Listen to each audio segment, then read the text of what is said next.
this. This is great. Yeah. So Barry's a member of my Movement Makers program. Oh, he's got the book too, which is fantastic. Yep. And part of that is we do an IG Live together. So what do you got? How can I help, man? Oh, a handful of things, Evan. First is full-time job, family, a lot going on, building Dad's Growing Daughters on the side. Yeah. And wondering, how do you, like, I love how you do the top 10. Mm-hmm. And I'm curious as to how do you get those 10 more quickly? Because I'm thinking, like, I do all this research and then it takes a long time and I got to speed that up. Any suggestions on how to speed up the research for your posts? So what are you trying to do? You're trying to pull quotes of people talking about being a father raising daughters? Well, it's for book reviews, and for the one right now, it's I'm creating my first freemium, and the questions I get most from dads are, what do I do with screen time and social media? And so it's got to become my old approach, but there's 12 books I'm going through right now, and it's just everybody has these different ideas. I have my ideas, and it's like such a big topic. I'm trying to get my arms wrapped around it and get something out, because with just very little time, maybe an hour from 5 to 6 in the morning, and then I try for 4 hours Saturday and Sunday, and that's all the time I have. And so for huge topics like this, suggestions for aggregating that content. Why is it not you? Why is it not your opinions on how to handle screen time? Well, it is, but then I always like to provide other sources that back me up. And maybe that's just my own, I don't know, science background and security. What do you think? I should just put my 10 out there and not worry about. Well, and it doesn't even have to be 10. It's like, hey, here's how to handle screen time. If that's the most common question that you're getting, that's a great freemium model. That's a great lead magnet thing for you. Like, what do you want to sell ultimately? Coaching? What's the business model? The business model long-term is, let me take a cough drop out. Yeah. The business model long-term is a subscription site with courses. Of you teaching? Right. Great. So think of your YouTube channel, Instagram channel, your social media content as the easier to understand version of it. Okay. So if you want to sell a course, I want you to be the guy that I'm going to learn from. You could have a great quote from Will Smith, but if Will Smith's not teaching the course, it's going to be harder to sell it. So it's building you up. The other thing that's kind of coming to mind is I'd love to, how old are your daughters?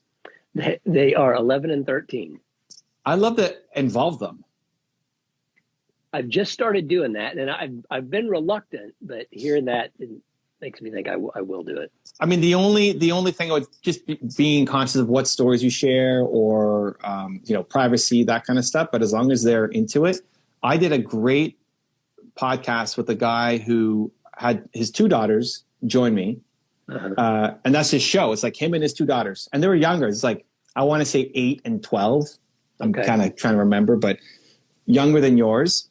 And I think that could actually be a really cool extra add-on where it's you sharing your views on how to do things. Plus you do interviews with people kind of like this, but flipped, where you're on top, but bring your daughters in. Like, who do they want to learn from? Who do they want to ask questions from? And then you're going to ask your questions, and then you get the daughters' take. So if you're going to bring on, if you like the science approach, then you go get whatever researcher is talking about screen time, for example. Let's just play with that one, right? So University of Texas comes out with this new study on screen time. Right. You ask the professor, hey, do you want to come on my show? I'd love to talk to you about what this means. And if you're not going after somebody huge, it's usually a lot easier, right? Like if you want Oprah to come on your show to talk about, that's going to be super difficult. But some professor, I've reached out and gotten a lot of contact with professors who have no idea who I am, right? Okay. Like researching into Akkermansia, which is a gut bacteria bug, and just messaging because I care about it. And they've no idea who I am, but they're willing to respond because most people don't. A lot of scientists are really bad at marketing and exposure and getting the message out there. Right. And so you being able to kind of translate the science speak into digestible, consumable nuggets of wisdom could be cool. But your questions are going to come from a certain angle, but then it'd be cool to have your 13-year-old there saying, well, what about this?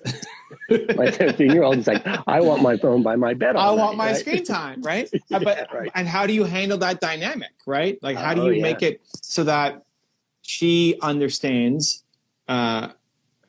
what it's doing to her and whatever the limits are, and then whatever rules you set up, that you're both in agreement instead of you just saying, no, do it my way because I said so, because I'm the adult here, and until you're 16 and move out, right? Yeah. I think that could be really a fun thing to do, super educational, but also, and then it's not just you working by yourself on it. It's a project to bond with your daughters. Well, and I like that too, because it makes it more fun and not me going, what is all the information? And then also I've been reluctant to reach out to anyone because I'm like, oh, I've just started. I don't have any followers. It's just I'm 7 or something. And so I've been reluctant, but I like the idea of reaching out to some researchers who, may not be used to getting reached out to. Yeah. And a lot of times it's not even, you can look at who does the study, and there's the high up person who kind of co-signed it, but then there's also the people who did the work. Oh, there you go. On any study, it'll show everybody who was involved in it, right? Yeah, and everybody's listed on the abstract. Yeah. All of those people, and their emails are all available on the university website, for the most part. And then, somebody who actually maybe conducted some of the tests or some of the interviews or some of the whatever, the actual work that the high up person is like, they're not doing it themselves. But that person's got a hands-on in the data doing it. They may have never, ever been reached out to by anybody. Oh, you're right. And they're probably the most passionate about it. Yeah, like they were the ones doing the work. Oh, this is great. And also it helps me break through the reaching out to others and starting to do an interview and getting that going. Yeah, and all you have to do is basically translate the science into everyday speak. This is what Tim Ferriss does. Like, I love Tim, and that's his entire business model. Is he takes scientific research that the average Joe can't read. Like, most people never read an abstract of anything, right? Yeah, but this is the skill, right? Most people get their information from Twitter or Instagram or USA Today or something, right? It's like people who can translate what that scientific paper means. Oh, and so that could be you, right? Part of the problem why a lot of researchers, scientists, academics, I think even in the entrepreneurial world, they don't do super well is because they can't communicate their message to the masses. They can only talk to each other. And so that creates a huge opportunity for you that even if you just start with I think you could actually get some professors, like just legit professors, because they care about they care about the research. They just spent 2 years doing this study. It means something to them. Nobody cares enough about it. Right. And here's this guy who's got this mission to help fathers raise better daughters. Yeah, I'll spend 20 minutes talking to him, right? So I don't think you only have to go down. I think like Will Smith and Oprah and those guys, yes, that'll be, it's a little out of reach. That's out of reach for me. I'm still working on those people. But researchers, super easy. And if you love the kind of data angle to it, so you're going to bring the recommendations plus science backing behind it. I didn't think about that being an angle of mine, because I love Tim Ferriss. I love Tom Bilyeu. I love you. I love, just all these. It's like, okay, why do I love the people I follow? Yeah. Because there's good, solid data behind it, Yeah. Tim is the most. Tim dives into the data and the details the most. Tom does some. Tom is educated enough. I pull from different sources, but I'm not as looking into research reports on things. But I think that's a super interesting angle. And there's lots of research out there that just goes unnoticed. Oh, awesome. So that could even be a project with your daughters. It's like, hey, let's pick an assignment together. Let's pick one study that you have an opinion on or that you're interested in, and then you sit instead of, I guess you're not doing bedtime stories at 13 anymore, but I was like, instead of bedtime stories. I still, in my 11-year-old, I make up stories a lot of nights. And so I can still get her on the story side. Okay. Well, but like, I'm thinking that could be a father-daughter, instead of it being work, that has to be just your thing and separate, and you only have 2 hours a week to do it, and it's carved out. It's like, no, this is something that we can do together, and let's find something that you care about, that you're interested into, not just daddy's thing, what he cares about, but let's pick one that you care about too, and then we'll both share our views on it. It's a huge. If you can get them on camera doing it, like if they care. I mean, obviously, I'm not going to force them. I can. I actually did with my first course. Yeah. It's called "Have You Brushed Your Teeth Yet?" It's about habits and chores. Yeah. And I got them. It's on Kajabi, and I got them to do it's a bonus about what my daughters think. Yeah. And they had a blast doing it. Yeah. And it's so like most courses will not include what the actual kids think about it. It's just the parents talking. Right. And in terms of growing their confidence, so I did a podcast maybe 3 weeks ago with there's a woman in London who's a leadership expert, and she wanted me to come on and talk about leadership. And she's, in her 50s. And then she also brought her son on, who was just in university. Okay. And at the beginning, so they were both interviewing us, and the woman has, decades of experience doing this, and the son is basically just getting started. And one of the things we talked about was I was so happy that he was on, because at the beginning, he feels like, what does he know about leadership? Like he wants to learn, but here's his mom, who's the expert, who has all this experience, who's going to ask way better questions than him. And she basically makes sure to make him feel comfortable and integrate him into the show to say, hey, what question do you have for Evan? Oh, yeah. As a 18-year-old, 19-year-old, 20-year-old, however old he was. I'm going to do it. Yeah, just a confidence to feel like now he's enough, like that he doesn't have to have all the experience that his mom has, but that it's the flip of you, basically, right? It's the son and the mother instead of the father and the daughters. But that's awesome. Well, and you just hit on this second most asked question which I was going to do, is the free memory, the lead magnet, is confidence. Yeah. How do I help my daughter be more confident? And so those, I love the idea that, by involving them more, that helps build their confidence. Yeah, if there's somebody that they look up to, like having them come on with me, they're like, oh, I don't know who this guy is. Forget that. But if you, but that's the thing. Like if it's somebody that they care about, that they've researched, they've read about, or they have some opinion of, and it doesn't necessarily have to be some pop star, or, Taylor Swift or somebody. There could be somebody that they just care about, or somebody they've been researching for the past 2 weeks, and now they're actually going to talk to this person. Yeah. Now it's like, oh my God, we're going to talk to this person. And them just showing up and asking a question is a huge, that they're deserving, that they're worthy, that they're not going to ask a stupid question, and that the person is actually responding. Yeah. Just creates so much confidence and hope, and just feeling like you can do stuff. Oh, it is. And that's like, okay, me right now, I'm like going, okay, how many questions can I get for Evan? You have time for a couple more? Yeah. Oh, awesome. So the next one's part of the first one. Okay, it is a side hustle, minimal amount of time. Yeah. I'm not good at setting realistic expectations. And so that's moved me into the frustration, overwhelm cycle. And so any suggestions, recommendations there for, with the minimal amount of time, realistic expectations, and how to use that time the most effectively? So I would flip the expectations of the results, because that's what it is. It's like, hey, how long until I get X, Y, Z accomplished? And flip it to actually enjoying the process of doing the work. Oh, nice. Because if you think about your message to your daughters, as well as your message to fathers who are raising daughters, right? Which is what your whole thing is about. Your message isn't, okay, get them ready so that when they graduate university, they can go get a good job. Oh, no. Yeah. But that's very outcome focused, right? It's, no, enjoy your life with your daughters. Like, make today count.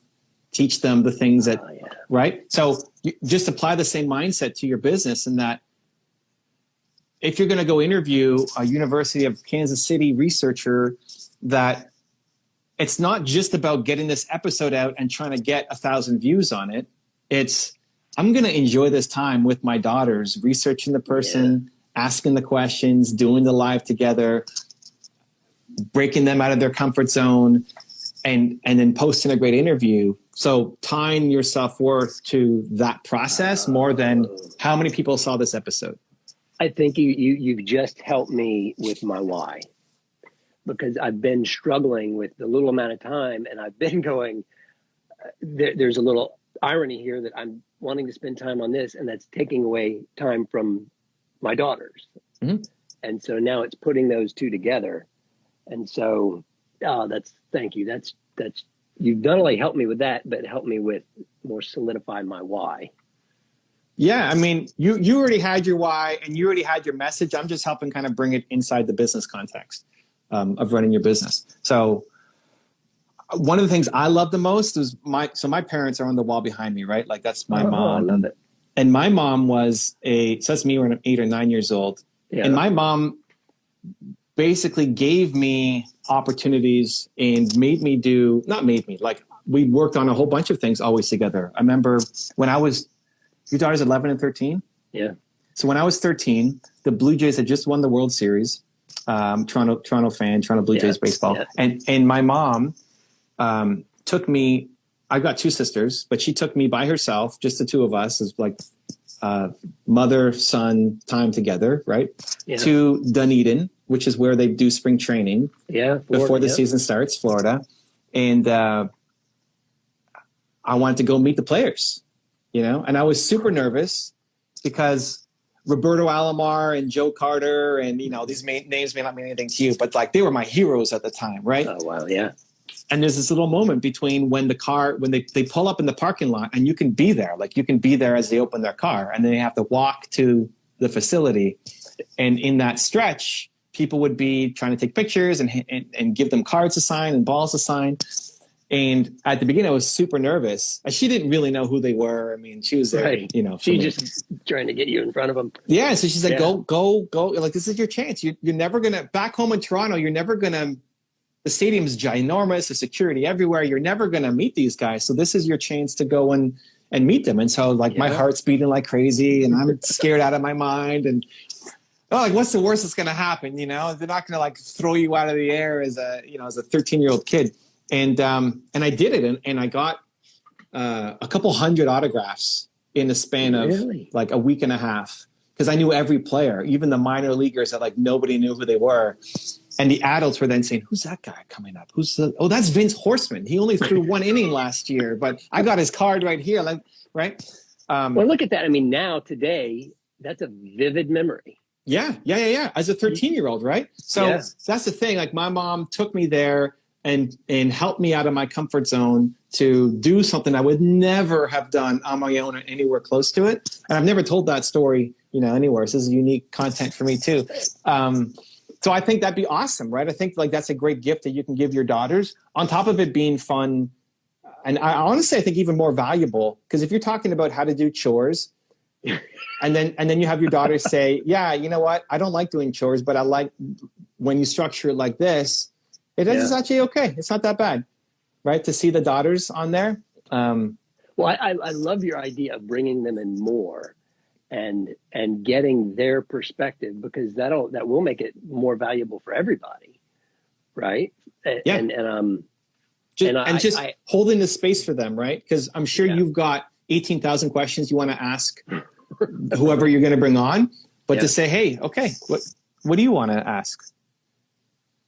And then just see what she comes up with. And it may not be the greatest question of all time, but the fact that she's asking a question to somebody who's got authority and that they're, in this conversation equal is a huge confidence booster. And you'll probably definitely get some unique answers from the person, because I'm a different person when I'm talking to you versus an 11-year-old girl. Oh, right? yeah. And so you just get a different side of people as well, which would be super cool. Oh, I love it. And do you recommend, because this is new to me, this is the first time I've ever done Instagram It's happening. Live. You made it. It's amazing. And so like starting off, is this something that I do and then edit or do live? Any thoughts or recommendations there? Instagram Live is the easiest way to do it. Most people have an Instagram account. Say, join me live. You might get a little bit of a live audience joining in. And then you cut it and turn it to a YouTube video. There we go. 3 weeks ago, we had a session in Inside Movie Makers where we showed you how to turn an IG Live into a YouTube video. I'll go rewatch that. Yeah, if you weren't on there, rewatch it. I also asked Joshua, who led that session, he's going to make a 1-minute version of it. Okay. Of like how to turn an IG Live into a YouTube video. Basically, we're on top of each other right now. Right. All you have to do is, YouTube is horizontal. So you just put in us next to each other. And that's the edit. And it's a super easy edit. Maybe your daughters even want to help and get involved in the editing process of and learning how to, like, everybody wants to be a YouTuber. It's the number one career choice. Yeah, my youngest is a YouTuber, wants to be the YouTube. My older daughter is huge artist on Instagram, and she's like, "Oh, I'll teach you how to do Instagram." So. Yeah. Well, that's it. Like your 11-year-old could do it. She could cut these videos and put them next to each other. And then your 13-year-old could design the thumbnail that goes on the cover of the video that goes up to YouTube. And so it's this joint thing that we're all putting together. Oh, I love it. I love it. That's breaking through multiple barriers here. The next one, which, no matter how many times I read it, I still struggle, but this is getting over it, I think, is the whole vulnerability. And I like your chapter on sharing is scary. Like, this scares me. Right? I've never done this before. And it's like, okay, come on. This is the world we live in now. And then, but with the vulnerability, with some of it being like things I don't know that I want my daughters to know yet. Right. So I'm like withholding that. That's just the whole idea, the vulnerability side of it, and telling my story. It is scary, and I'm reluctant to do it. And so but you have the answers, and it's like, you just got to do it, because that's how you end up connecting with, you say it all, you end up connecting with other people that's their story. But just getting it down, I've been reluctant to do. Yeah. And I've got an 11-year-old, so kind of right in between. No, you're 11 and 13, right? Yeah. 11 and 13. It always surprises me of how much he actually thinks like an adult. It's like they're a lot more, you just still think of them as a 5-year-old, but it's like, oh, they're not 5 or 8 anymore. Like, they're actually processing things. Right. I think it'd be super interesting to see. I don't know that your daughters have seen you be unsure of things. Or not very quite often. Yeah. Maybe a few times in their lives. Like, it's a cool opportunity to actually have them see a side of you that they haven't seen before, and actually lead to greater understanding that, oh, you actually worry about these things, or you're actually thinking about these things, which could help the relationship, not even just with the audience, but the relationship with your daughters be better. Yeah. Because I'm sure your message in your teachings is not hide everything, be perfect. No. Right? So like, I just published my YouTube today on a few weeks ago. It was, went on a boat trip. Long story short, it was a self-awareness video, and about what I called unrealized assumptions, about how I realized after the trip, oh, I could have handled some things much better with my daughter who was scared. And so, they see that. So they see little points of it, but it's like, okay, I just need to open that up more. Yeah. I think the important part is you're not throwing somebody under the bus. It's you. Yeah. It's because sometimes in sharing your story, it involves somebody else, like somebody caused you pain, and you don't necessarily want to throw your mom under the bus. Right. Right. So it's the same thing. Like, you don't want to throw your daughters under the bus or make them look bad or say something that might embarrass them. It's about you. So the specifics almost don't matter. Like, okay. So for example, whatever happened with your daughter, that she got angry and you got angry, and then you're not happy with how she handled the fishing trip or whatever. What she did doesn't